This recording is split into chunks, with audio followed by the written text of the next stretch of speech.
Right after I dropped out of college, I started selling disassembled vintage jewelry items. I would go to flea markets with my dad, antique malls and thrift stores, and just find charms, necklaces, chains, and put them together, and it kind of blew up. Oh my goodness, so cute. Once I started seeing my own pictures all over Pinterest, I knew that it was going to be something big. My name is Kate Sullivan. I'm 26 years old, and my handmade jewelry business brings in over $500,000 a year.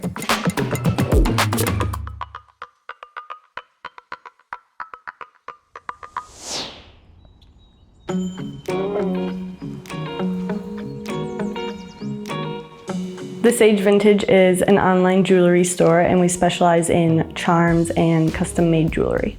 In 2020, I had a little pseudo workshop in my dad's house, and I found an old jewelry making kit. Me and him would make jewelry when I was 10, 12 years old, and I kind of thrifted some necklaces, took them apart, and started making charm jewelry, and that's how it all started.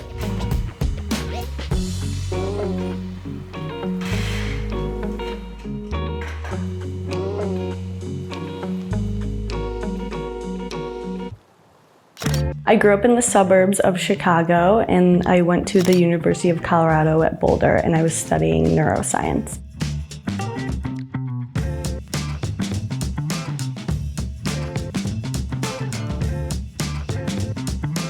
Towards the beginning of the pandemic, everyone kind of started working from home, and I think a lot of vintage resellers popped up on Depop, so I kind of had to do something different. I didn't really see a lot of people doing charm jewelry at that point, and I liked the individuality that it brought to each piece.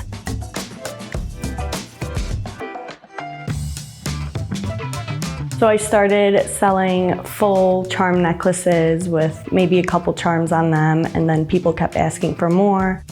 I decided not to go back to school because once I started being my own boss, I realized I didn't want to have a conventional job.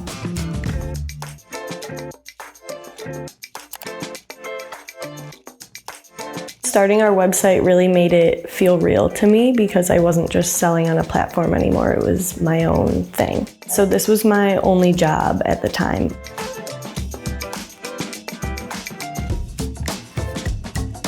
So our first year, my salary was probably $12,000 because we didn't have a lot of overhead, we didn't have an office, I was just working out of my bedroom. In the early days, I do remember working until 1 or 2 a.m. almost every night. Maybe a year into our website being launched, we collaborated with Harry Cover, which is another handmade jewelry company, and that's really what made our business go viral and made us really expand.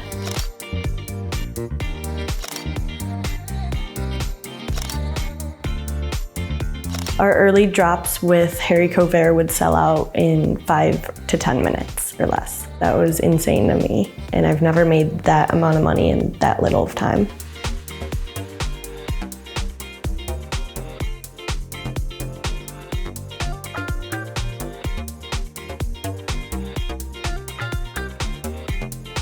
One of the biggest struggles is when you're growing at such a fast pace, like after our collaborations, I was having a really hard time working by myself because I was working 14, 16 hours a day, but it did help when I started hiring employees. Our second year in business, I hired a contract employee to start doing all of our online work like customer service and our email campaigns, and that really took a lot off my plate. I think our first celebrity stylist was Gigi Hadid's stylist, and that was like a crazy moment for me. They DM'd me asking for some pieces for her.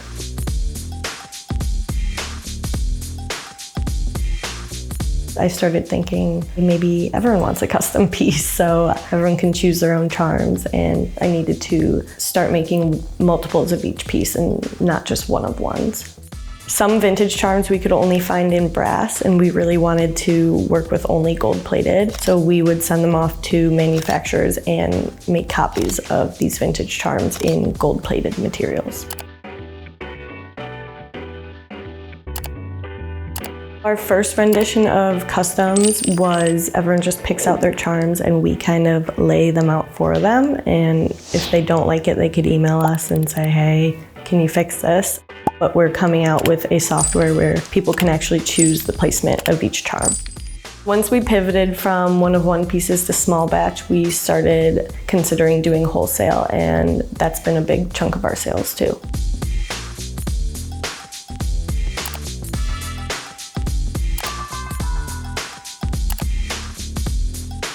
That was just such a surreal moment. I grew up shopping at Anthropologie and now my stuff is on their website.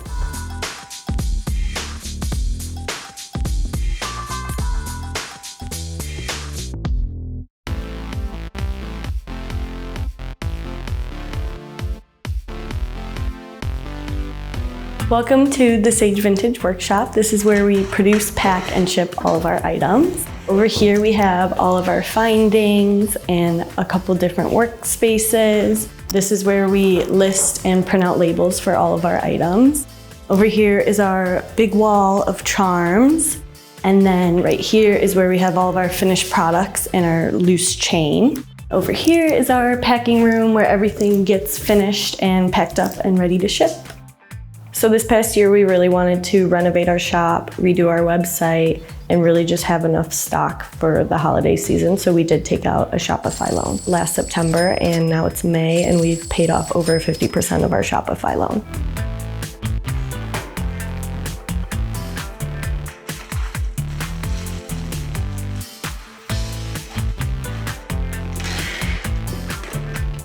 So our profit margin is about 50%. So up until this year, I really wasn't getting a proper paycheck. I really would just take whatever was left over from that month. But this is my first year I'm getting a real salary.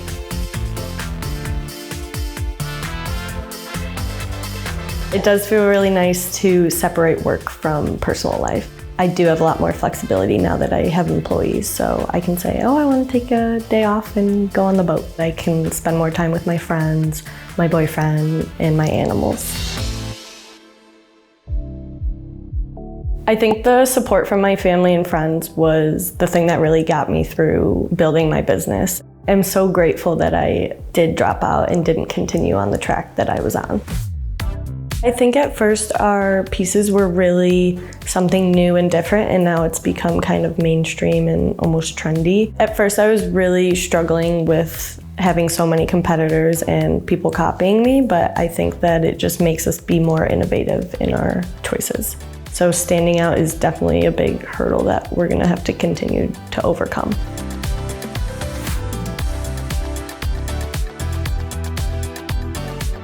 I think my ultimate goal would probably be make pieces for every aspect of life. I want to make home items, apparel, shoes, bags. I really just want to get into everything.